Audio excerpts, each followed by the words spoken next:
Buenas tardes a todos. Vamos a ver, como sabéis, hoy nos tocaría ver el tema 2, ¿vale? Vamos a revisar los contenidos que tenemos que hacer. Como ya sabéis,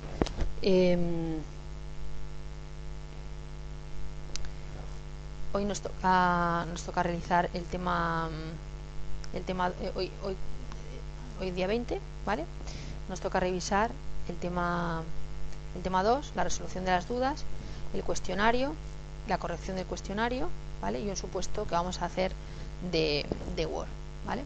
Y también os entregaré el siguiente tema, que es el tema 3, ¿vale? Que en nuestro caso de la Administración del Estado, lo que vamos a ver es la corona, ¿vale? Las Cortes Generales, perdón. Vamos a ver las Cortes Generales. La corona es el tema que vamos a ver hoy, ¿vale? El tema que os voy a entregar es el tema de las Cortes Generales, que quedará, pues será el siguiente que tenemos que trabajar, ¿de acuerdo? Bueno.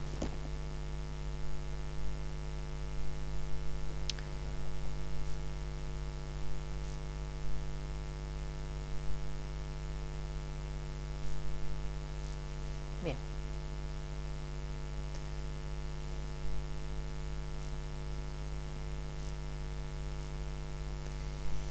Vamos a ver.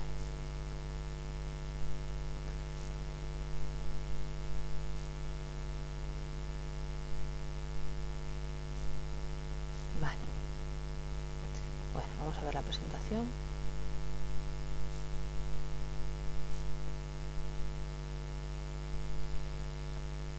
Bueno, como sabéis, la semana que viene tenemos el simulacro de examen, ¿vale?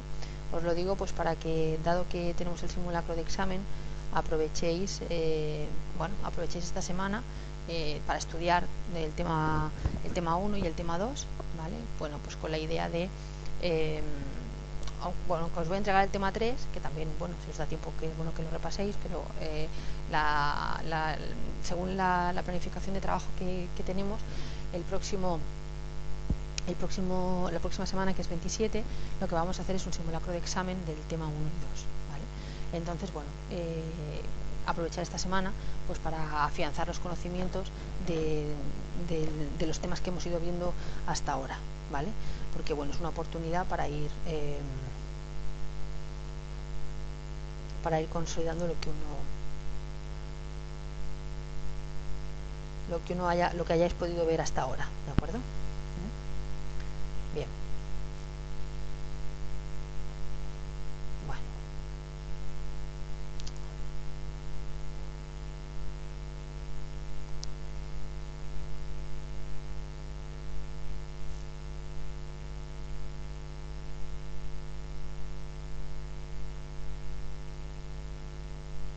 Uy, no me deja entrar.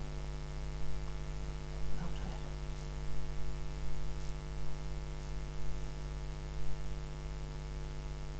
No, estaba puesto un momento.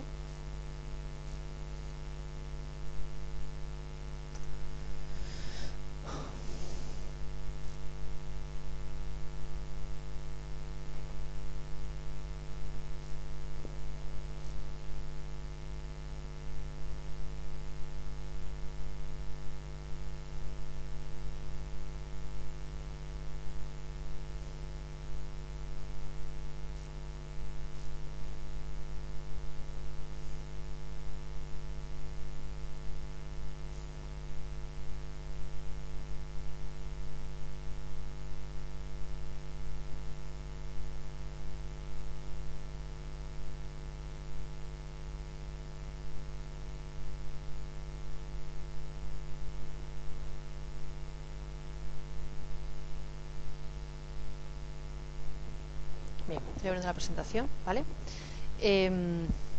Bueno, como sabéis, os la voy a enviar, en fin, siempre os la envío, disponéis tanto de esta como de la otra presentación, ¿vale? Entonces, a ver qué se está viendo.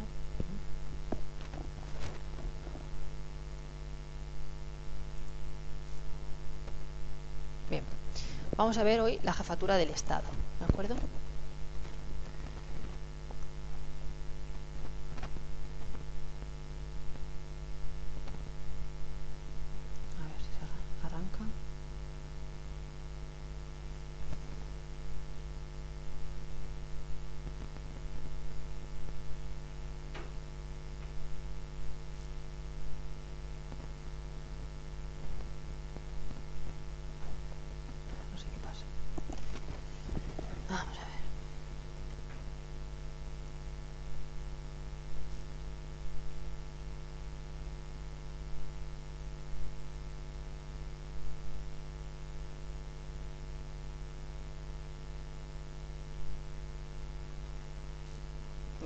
Ya está aquí. Bien.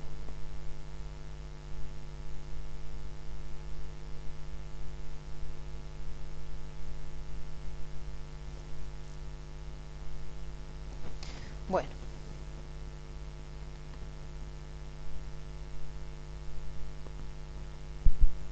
A ver, compartir. Visualizar.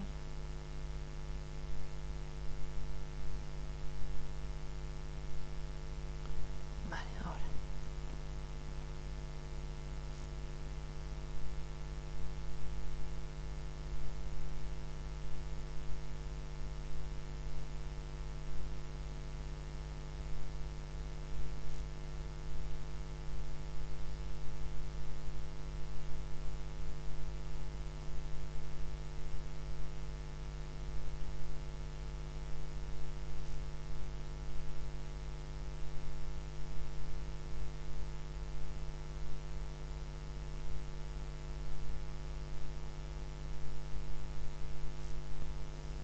Bien, ya lo tenemos aquí. Vale. La jefatura del Estado. Bien, básicamente lo que vamos a ver en este tema es la jefatura del Estado, la corona, las funciones de las constitucionales del rey, la sucesión y la regencia, ¿de acuerdo? Y bueno, y el refrendo, que también forma parte ¿de acuerdo? Bien.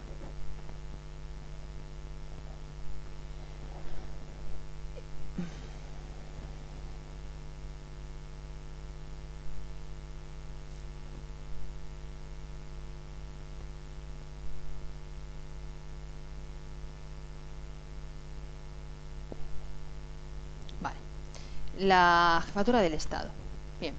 La división del Estado en la monarquía y la república es la división suprema. ¿Vale? Dice, a principios de siglo, el jurista francés de la Pradelle describía las analogías y diferencias, describía las diferencias y las analogías entre la noción de la república, como, o sea, de la monarquía y una república en relación a que la república es una clara negación de la herencia del poder político, ¿vale? Es decir, que de alguna manera la república no acepta la herencia del poder político, es decir, la sucesión, para que me entendáis, ¿de acuerdo? En la monarquía el ejecutivo se vincula a una familia y en la república a uno o varios ciudadanos, que pueden ser pues directores, cónsules, presidentes, pues quien se establezca o se defina como tal, ¿de acuerdo? Entonces, digamos que los inicios desde los que parte este planteamiento pues ya se centran sobre la época de la monarquía y de la república, o sea, los principios del tipo de monarquía que tenemos en estos momentos, pues ya en aquella época este francés, este jurista, pues ya planteaba esas diferencias, ¿no? La importancia entre lo que es la monarquía y la república. Bien, en la monarquía la magistratura suprema del Estado es dinástica, quiere decir que es un privilegio de una raza que permanece de generación en generación, y en cambio la república es accesible a todos, y va pasando de unos a otros. Centrándonos en el estudio de la monarquía, el artículo 1.3 de la Constitución española dispone que la forma política del Estado español es la monarquía parlamentaria, es decir, que nuestro sistema o nuestra forma es el de una monarquía, como he dicho, parlamentaria, ¿vale? Bien. Para poder comprender esta expresión de monarquía parlamentaria es necesario analizar brevemente la evolución de la monarquía desde el surgimiento del Estado moderno. Por una parte tenemos la monarquía absoluta y por otra parte tenemos la monarquía limitada. La monarquía absoluta supone que el rey realiza todas las funciones políticas principales del Estado y todas las demás instituciones del Estado se encuentran en una situación de dependencia y jerarquía frente a él. El soberano se identifica con el Estado. Luego tenemos la monarquía limitada, que tiene sus orígenes en el modelo británico. Supone que el monarca se va desprendiendo de una serie de poderes y atribuciones que van asumiendo otros órganos. Sin embargo, continúa conservando todos aquellos poderes que no han sido atribuidos expresamente a otros órganos, lo cual implica que el monarca, si bien se ha limitado en el ejercicio de su poder, y sigue conservando una situación de preeminencia en la formación de la voluntad estatal. Históricamente, esta forma de monarquía es la que nosotros tenemos en nuestro siglo, en el siglo XIX. De alguna manera, bueno, pues lo que viene a decir es que nosotros, bueno, pues el tipo de monarquía que tenemos en estos momentos, pues está viene históricamente nuestra monarquía parlamentaria, pues procede de toda esta evolución, ¿no?, monárquica. Monárquica me refiero desde el punto de vista teórico, ¿no?, de las distintas instituciones a lo largo de la historia. Y la realidad es que nuestra monarquía viene de la época de la monarquía, o sea, versa o tiene mucho de la época de la Revolución Francesa, ¿vale? Bien, la monarquía constitucional. Dice, a diferencia de la anterior, no existe ninguna presunción genérica a favor del monarca, sino que éste, al igual que los demás órganos, tiene los poderes que taxativamente le atribuye el ordenamiento jurídico. Esto no supone que se haya producido un total desplazamiento del poder de decisión a otros órganos estatales, sino que por el contrario el monarca sigue participando en la formación de la voluntad estatal. ¿De acuerdo? Luego tenemos la monarquía parlamentaria. Es el último estadio de la evolución histórica de las monarquías como consecuencia de la introducción y desarrollo de los principios democráticos. El rey ya no conserva ningún poder de decisión, ya que el centro de la dirección estatal ha pasado a manos del Parlamento y a través de este al gobierno. En ese sentido, hay que señalar que el establecimiento de las monarquías parlamentarias no se han producido por cambios en la estructura constitucional, sino por la acomodación de la monarquía al proceso democrático. ¿De acuerdo?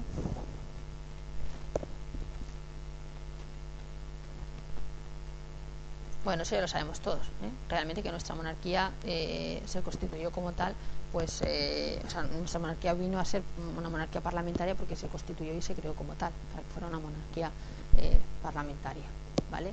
Y bueno, de alguna manera pues se incorporó con esa finalidad, se incorporó la figura del rey, ¿vale?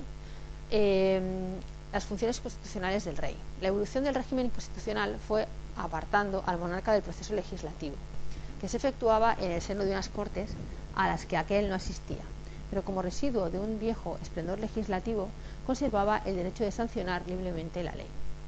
Esta era una prerrogativa que incluía la posibilidad de negar las sanciones. Como se ha dicho, la ley podría hacerse sin el monarca, pero no cabía elaborarla contra él, ¿vale? Pues él mismo conservaba un derecho de oposición o veto.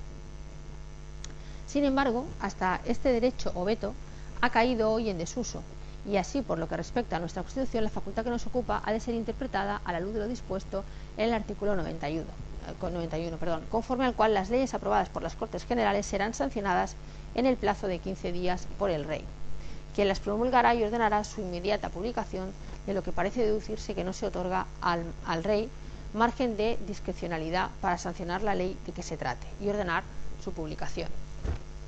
Y se da por perdido, a imagen y semejanza de la práctica totalidad de las monarquías parlamentarias de nuestra época, el derecho de veto, que el rey de España aún conservó en la vigencia de la Constitución de 1876, por así preverlo el artículo 44, aunque no acostumbraba a hacer uso del mismo.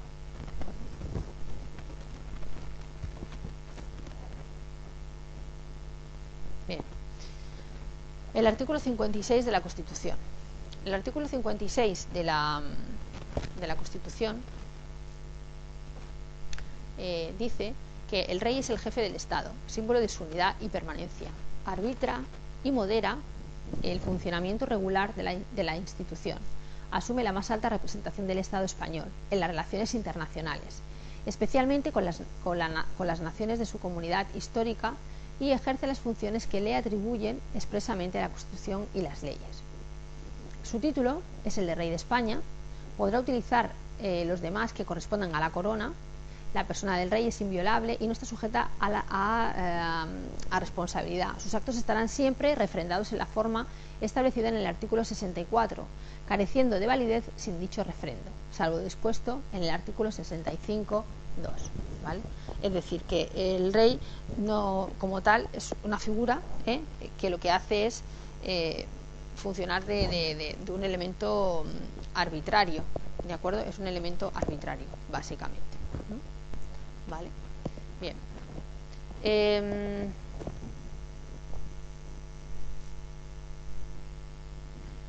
La convocatoria de las Cortes se refiere a la primera reunión de estas después de las elecciones, y así el artículo 68 de la Constitución indica que el Congreso electo deberá ser convocado dentro de los 25 días siguientes a la celebración de las elecciones.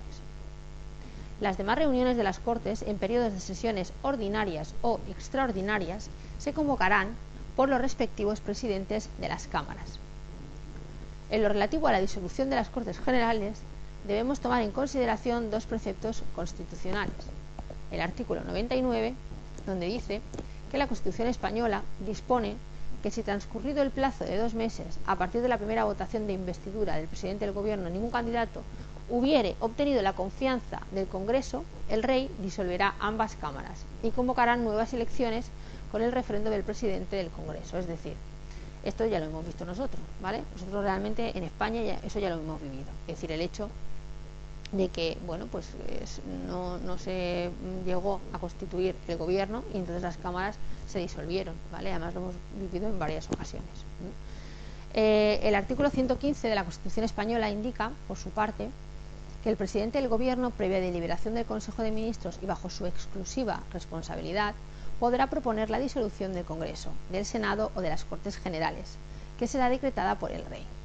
El artículo 168 de la Constitución española preceptúa la necesaria disolución de las cámaras con el fin de proceder a la reforma agravada del texto constitucional.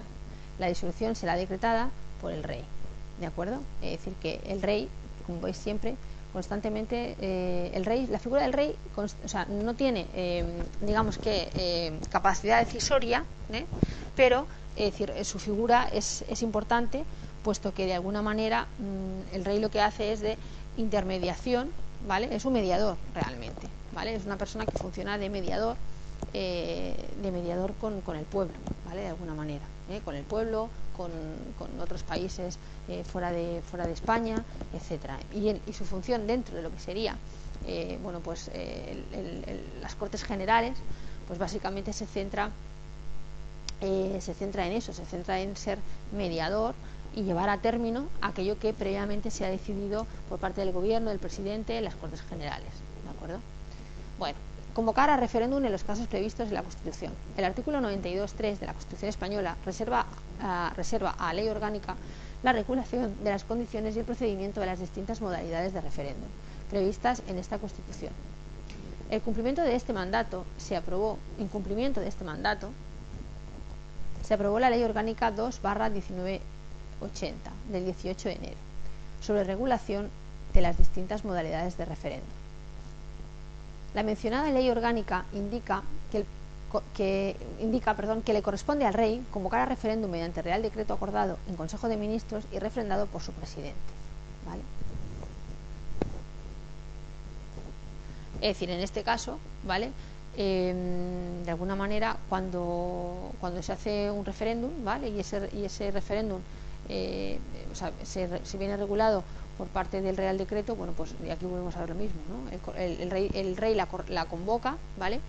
Pero mediante ese Real Decreto, pero que es el Real Decreto, de alguna manera quien lo ha elaborado y quien lo ha presentado y lo ha planteado previamente es el Consejo de Ministros y es refrendado por el presidente, ¿vale?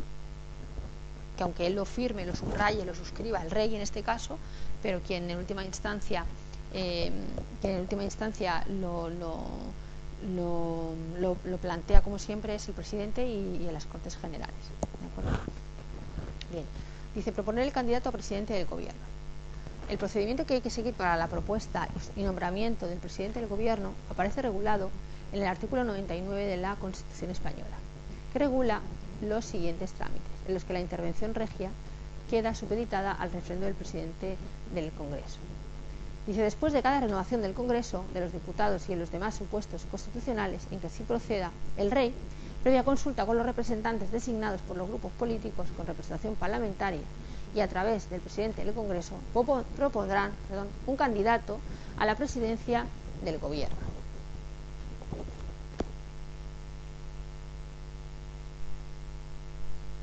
Bien.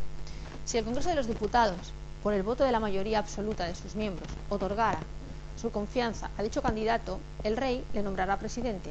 De no alcanzarse dicha mayoría, se someterá la misma propuesta a nueva votación 48 horas después de la anterior, y la confianza se entenderá otorgada si obtuviese la mayoría simple. Respecto al cese, en principio, no se produce la intervención regia, ya que el artículo 101 dispone que el Gobierno y, por tanto, su presidente, cesa tras la celebración de elecciones generales. Tampoco en el supuesto de cese motivado por voto de censura se produce su intervención, pues el artículo 114 de la Constitución española consagra la obligación de que el Gobierno presente su dimisión al Rey en los supuestos de pérdida de confianza parlamentaria. ¿De acuerdo? ¿No? ¿Vale?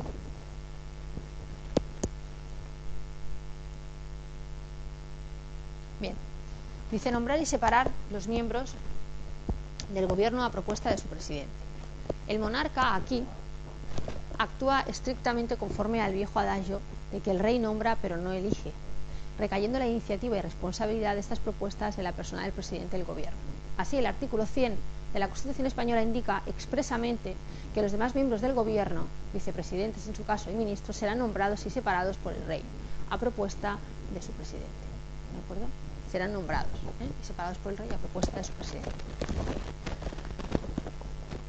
Seguimos. Es decir, como vemos todo el rato, todo el tiempo, en este tema, la figura del rey es una figura donde el rey suscribe, ¿vale? Suscribe o hace de mediador ante conflictos, etcétera, pero de alguna manera su papel es de suscribir lo que otros, en este caso, pues dentro de las Cortes Generales o Consejo de Ministros, han decidido, ¿vale? Pero eso es lo que hace realmente el rey, ¿vale? Es decir, es suscribir lo que otros han planteado o han dicho. O sea, él realmente no toma decisiones, para que me entendáis, ¿de acuerdo? Bien. Expedir los decretos acordados en Consejo de Ministros. Esta función del jefe del Estado opera en el ámbito de la potestad reglamentaria, con la misma finalidad y efectos que para la sanción de las leyes. En todo caso, el vocablo expedir, con el que comienza el apartado F del artículo 62, deja a las claras que se trata de una función de deber, ¿no? Sin que le corresponda al rey cuestionar el estampamiento de su firma, siendo de vicios o irregularidades en la norma aprobada en Consejo de Ministros. Y aunque algunos autores, como el profesor Sánchez Agestra, han considerado la posibilidad de que el rey se negase a expedir un decreto por ser el mismo ilegal o anticonstitucional, no parece que realmente el espíritu de la Constitución pueda desprenderse la posibilidad de que el rey entre a juzgar en el asunto. Bueno, es decir, que realmente de alguna manera el rey tiene una función de expedir, es decir, de estampar, como ya he dicho antes, su firma, básicamente. Lo que pasa es que, bueno, aquí lo explica en los distintos artículos, ¿vale? Pero que ese es el tema. Es decir, el rey, la finalidad del rey básicamente se centra en suscribir de alguna manera todo aquello que se ha decidido previamente por las personas que están representadas por el pueblo, que además está hecho así pues porque realmente en su esencia es una buena esencia, ¿de acuerdo? Porque en su esencia está creado así pues para que realmente no se pudiera llegar al poder de una manera dictatorial, por la figura del rey o por la figura sino para que con la figura del rey y con, digamos, el acuerdo o el pacto político entre distintas personas que además fueran escogidas, en este caso partidos, no personas sino partidos, que además fueran escogidos por el pueblo, de alguna manera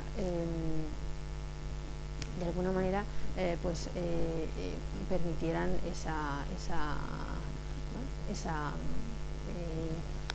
manera de gestionar de una manera más justa, ¿vale? De gestionarlo de una manera más justa, ¿vale? ¿De acuerdo?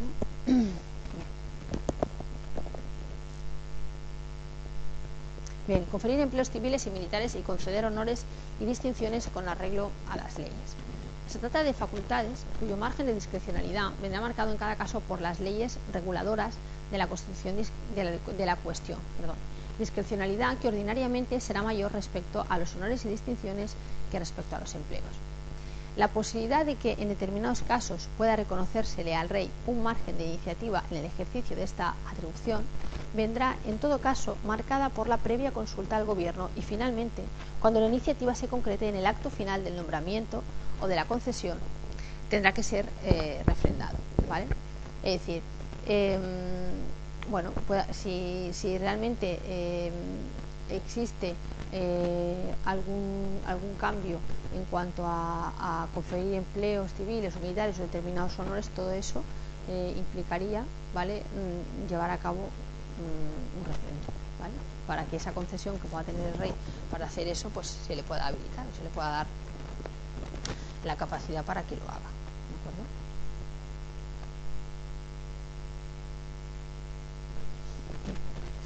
acuerdo? Ser informado de los asuntos de Estado y presidir a estos efectos las sesiones del Consejo de Ministros cuando lo estime oportuno a petición del presidente del gobierno. Vaegat afirma que la facultad más importante de la corona británica consiste en animar, advertir y ser consultado. Aquí se recoge este principio propio en las monarquías constitucionales. En la práctica, la información del rey sobre los asuntos de Estado se canaliza más que por las excepcionales ocasiones en que aquel preside el Consejo de Ministros, por los habituales contactos que el presidente del gobierno y sus ministros mantienen con el monarca, ¿de acuerdo? Es decir, que el monarca se va reuniendo cada X tiempo, ¿de acuerdo?, pues para con el Consejo de Ministros, con las Cortes Generales, con el presidente, pues para ir poniéndose al día de todas las cosas bueno, todas las novedades o de todo lo que es importante que conozca, ¿vale? Bien, dice el mando supremo de las Fuerzas Armadas. En este punto, sobre el que ha polemizado la doctrina, frente a la tesis general de que este mando es puramente honorífico y de que el rey debe limitarse a sancionar los decretos en materia de defensa nacional que acuerde el gobierno. Algún autor estima que debe concederse al rey iniciativa efectiva en el mando del ejército.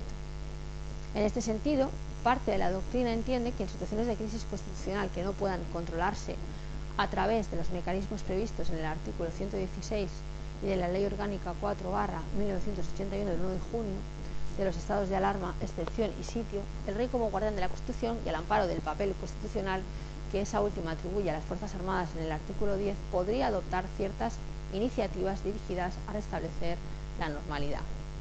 Fuera de este supuesto excepcional, el rey carece de poderes decisorios sobre las Fuerzas Armadas, es decir, que el rey tiene capacidad para adoptar determinadas medidas en los estados en los que hablemos de estados de alarma, de excepción o de sitio, ¿vale? En ese tipo de casos, bueno, pues él tiene, digamos, que el control, ¿no?, o el mando de las Fuerzas Armadas, ¿vale? En el resto de situaciones, pues realmente él simplemente funcionaría como un mediador. Bien. Ejercer el derecho de gracia con arreglo a la ley, que no podrá autorizar indultos generales. Dice, con la división de poderes, el derecho de gracia se reduce a una intervención regia. Ya vimos que una intervención regia se está refiriendo a una intervención del rey, ¿vale?, real, eso quiere decir regia, ¿vale?, una intervención real, cuando es ejercida de forma discrecional y por el rey como jefe del Ejecutivo. Entonces, en ese caso, estamos dentro de la monarquía constitucional.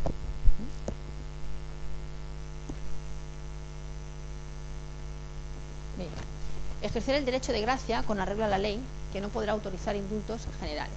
Finalmente, cuando la gracia se ejerce con arreglo a la ley, la función regia se reduce a desplegar su magistratura de influencia, pero obviamente no de forma discrecional, sino previa deliberación del Consejo de Ministros y a propuesta del titular de justicia. Además, no debemos olvidar que el propio texto constitucional contiene una clara limitación al ejercicio de este derecho, pues el artículo 102.3 de la Constitución española dispone que la prerrogativa real de gracia no será aplicable a ninguno de los supuestos relativos a la responsabilidad criminal del presidente y los demás miembros del gobierno, ¿de acuerdo?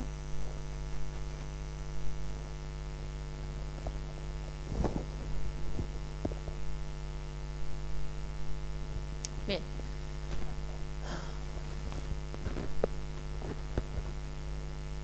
Dice, el alto patronazgo de las Reales Academias.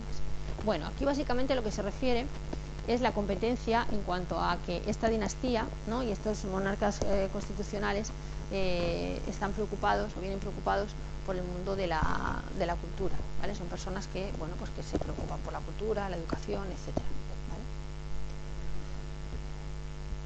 Bien, acredita a los embajadores y otros representantes diplomáticos estando acreditados ante él los representantes extranjeros en España. Se trata de funciones puramente honoríficas y protocolarias, ya que el contenido concreto de las mismas corresponde también siempre al gobierno, ¿de acuerdo? Acredita a los embajadores y a los representantes diplomáticos, ¿sí? Es decir, y a todos los que son los representantes extranjeros en España. Eso también lo hace el propio rey, ¿vale? Bien. Dice, manifiesta el consentimiento del Estado para obligarse internacionalmente por medio de tratados de conformidad con la Constitución y las leyes. Dice, hay que señalar que el presentar el consentimiento del Estado para obligarse internacionalmente corresponde a las Cortes Generales o al Gobierno, teniendo el rey únicamente la función de manifestar dicho consentimiento de conformidad con los artículos 93, 94 y 97 de la Constitución. Así, los tratados por los que se atribuya a una organización o institución internacional el ejercicio de competencias derivadas de la Constitución deberá ser autorizado mediante ley orgánica por las Cortes Generales. Los tratados de carácter político o militar que afecten a la integridad territorial del Estado o a los derechos y deberes fundamentales establecidos en el título primero, los que impliquen obligaciones financieras para la hacienda pública o supongan modificación o derogación de alguna ley, o exijan medidas legislativas para su ejecución, todo ello precisará la previa autorización de las Cortes Generales. Bueno, volvemos a lo mismo, ¿eh? Es decir, que realmente siempre para cualquier tipo de tratado que se tenga que hacer en cuanto al nivel de una institución internacional, bueno, pues habrá que pedir permiso, ¿vale? O autorización, de acuerdo, a las Cortes Generales, ¿vale? Para proceder o no a su ejecución, ¿de acuerdo?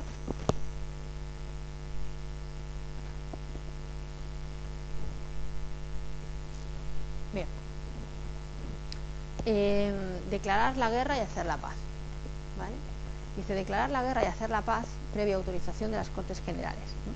Dice, la redacción de este apartado es de tal dureza que parece dejar un margen a la libertad del rey para negarse a declarar la guerra o concluir la paz, puesto que la decisión de las Cortes tiene la consideración de autorización, es decir, que le faculta para actuar, pero no le obliga, si bien es difícil concebir, ¿de acuerdo? Es decir, le faculta para actuar, pero no para concebir. En una monarquía parlamentaria moderna, en materia de tal trascendencia, el rey sostiene criterio diametralmente distinto al de la representación popular, ¿vale? El rey, bueno, pues eso, tiene una representación totalmente diferente a lo que sería a la representación popular, ¿vale? Es decir, el rey no va más allá que representando al Estado y es totalmente opuesto en ese sentido a la representación del pueblo. Nombramiento y relevo de los miembros civiles y militares de su casa. Dice, estamos en presencia de la única competencia regia en el ámbito del derecho público, que no precisa de refrendo alguno.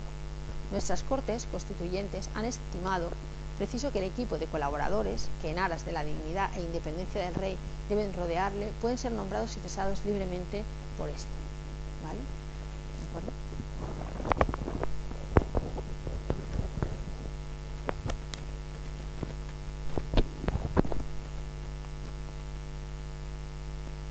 Funciones en relación con el Poder Judicial.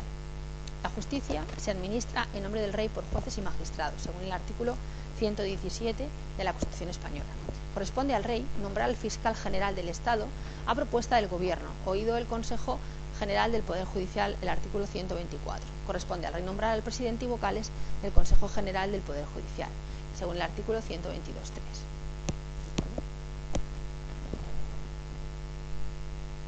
Bien. Funciones en relación con el Tribunal Constitucional. Corresponde al rey nombrar al presidente y magistrados del Tribunal Constitucional, el artículo 159, 1 y 160. Funciones en relación con las comunidades autónomas. Corresponde al rey nombrar a los presidentes de las comunidades autónomas de conformidad con sus estatutos de autonomía. Las leyes autonómicas son promulgadas por el presidente autonómico en nombre del rey.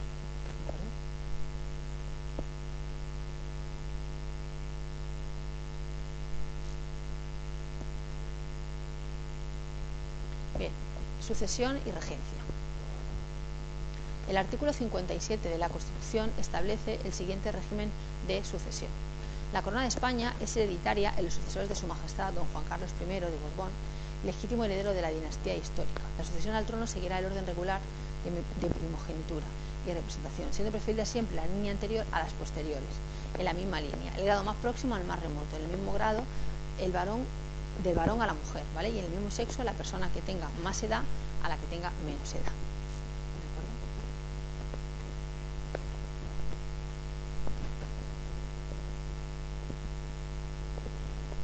Bien, sucesión y regencia, sucesión y proclamación. Bien, el artículo 57 de la Constitución establece el siguiente régimen de sucesión. El príncipe heredero, desde su nacimiento o desde que se produzca el hecho que origine el llamamiento, tendrá la dignidad de príncipe de Asturias y los demás títulos vinculados tradicionalmente al sucesor de la corona de España. Extinguidas todas las líneas llamadas en derecho a la sucesión, las Cortes Generales proveerán la sucesión en la corona en la forma que más convenga a los intereses de España. ¿De acuerdo?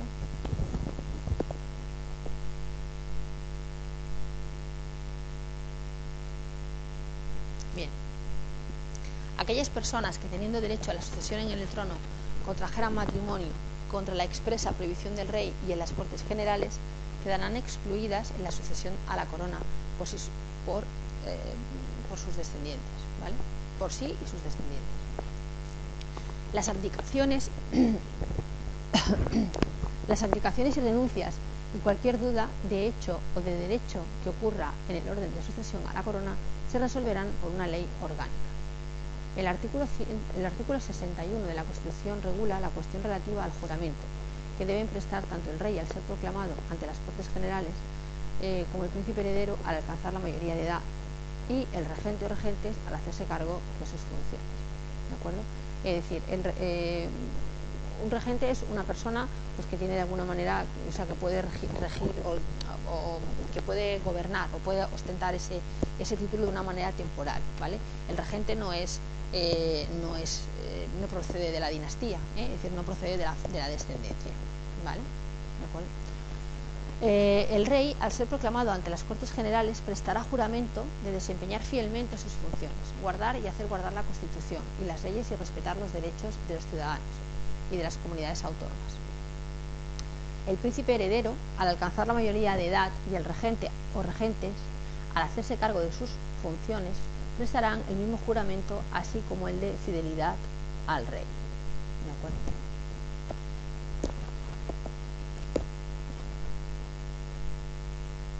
Bien. Regencia. El artículo 59 de la Constitución regula el tema de la regencia, estableciendo el siguiente régimen. Cuando el rey fuere menor de edad, el padre o la madre del rey y en su defecto el pariente mayor de edad más próximo a suceder en la corona, según el orden establecido en la Constitución, entrará a ejercer inmediatamente la regencia y la ejercerá durante el tiempo de la minoría de edad del rey. Si el rey se inhabilitase para el ejercicio de su autoridad y tuviera la imposibilidad y además reconocida por las Cortes Generales, entrará a ejercer inmediatamente la regencia del príncipe heredero de la corona. Si fuere mayor de edad, si no lo fuere, se procederá de la manera prevista en el apartado anterior hasta que el príncipe heredero alcance la mayoría de edad. Si no hubiere ninguna persona a quien corresponda la regencia, esta será nombrada por las Cortes Generales y se compondrá de 1, 3 o 5 personas. Para ejercer la regencia es preciso ser español y mayor de edad. La regencia se ejercerá por mandato constitucional y siempre en nombre del rey, lo que he dicho, o sea, lo que he comentado, ¿vale? Es decir, que la regencia es la figura de una o varias personas que de una manera temporal y además se tiene que establecer por mandato constitucional, pues ocupan sus funciones, en ausencia de que haya alguien en la corona mayor de edad o con la suficiente edad como para ostentar su posición, ¿vale? Bien. La regencia, dice, la regulación de la regencia se encuentra en el artículo 60 de la Constitución española, conforme al cual será tutor del rey menor la persona que en su testamento hubiese nombrado el rey difunto, siempre que sea mayor de edad y español de nacimiento. Si no lo hubiese nombrado, será tutor el padre o la madre mientras permanezcan viudos. En su defecto lo nombrarán las Cortes Generales, pero no podrán acumularse los cargos de regente y de tutor sino en el padre, madre o ascendientes directos del rey. El ejercicio de la tutela es también incompatible con el de todo cargo o representación política.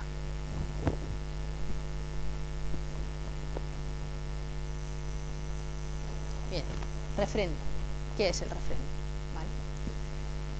¿Vale? La historia del refrendo es clave en la monarquía constitucional y parlamentaria, que desplaza la responsabilidad del rey a quienes refrendan sus actos. Arranca en forma sugestiva de la Constitución de 1812, que exigía la firma de uno de los secretarios de despacho y los declaraba responsables, sin que les sirva de excusa haberlo mandado al rey. Es claro que esa responsabilidad solo se concebía como responsabilidad penal. Como requisito de validez de los actos del rey no fue regulado hasta la Constitución de 1837.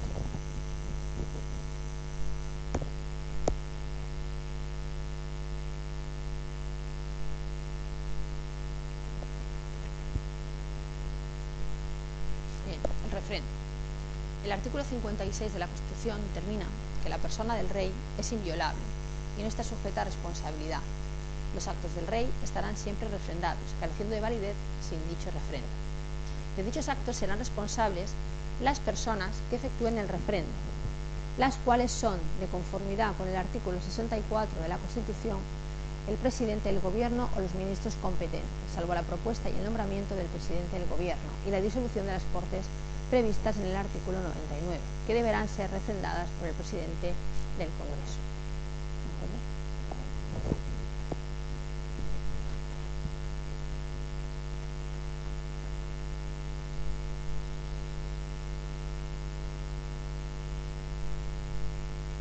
Bien, refrendo. ¿Qué es el refrendo? El refrendo es un acto voluntario, ya que el ministro que lo practica asume su responsabilidad ante el Parlamento y, consiguientemente, no viene nunca obligado a facilitar la firma si desea eludir tal responsabilidad. De acuerdo con el artículo 56.3, la Constitución únicamente están exceptuados de retiro los actos del rey relativos al nombramiento y relevo de los miembros civiles y militares de su casa. Por otro lado, no debemos olvidar que el artículo 65.1 de la Constitución española atribuye al monarca la facultad de distribuir la cantidad global prevista en los presupuestos del Estado para el sostenimiento de su familia y casa libremente.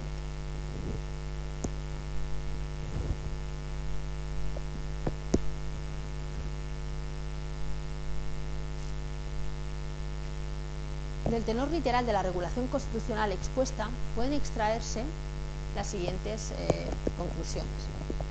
Dice que la dotación del rey no se fija al principio de su reinado, sino anualmente en los presupuestos generales, que la cantidad incluida en los presupuestos generales tiene carácter global y no está sujeta a justificación y, en consecuencia, el rey la administra y distribuye libremente, que el nombramiento de los miembros civiles y militares de la casa del rey constituye un acto libre y, por tanto, no sujeto a refrendo, que la doctrina mayoritaria entiende que el acto por el cual se designa tutor testamentario es un acto personalísimo y, como tal, llegado al caso, no estaría sujeto a refrendo.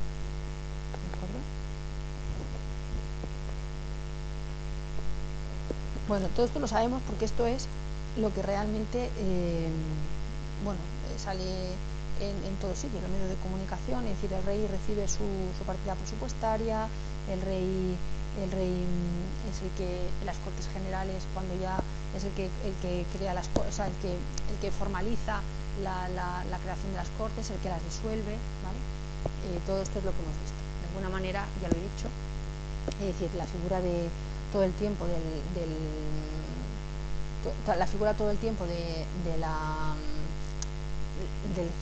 la corona, ¿vale? O del jefe de Estado, pues ya lo dice la palabra, de alguna manera es el jefe de Estado, es decir, es establecer esa mediación y conseguir ese equilibrio entre los partidos políticos, ¿no? Lo que quiere el pueblo, los partidos políticos y su propia figura, pues para evitar siempre que no pueda haber una rebelión o que realmente personas inadecuadas pues tomen el poder, ¿no? de la situación. Bien, continuamos. Bueno, ahora lo que vamos a ver, lo que nos queda por ver, ¿vale? Es hacer el cuestionario del tema 2. Bueno, como os he dicho, os entregaré el tema 3, ¿vale? El tema 3 que os he entregado habla sobre las Cortes Generales. Entonces, lo que vamos a hacer ahora es el cuestionario, ¿vale? Que os dejaré para hacerlo unos 25 minutos aproximadamente, y después os presentaré, os haré una presentación como sabéis, hoy vamos a empezar con las pruebas de Word, ¿de acuerdo? Entonces, lo que vamos a hacer es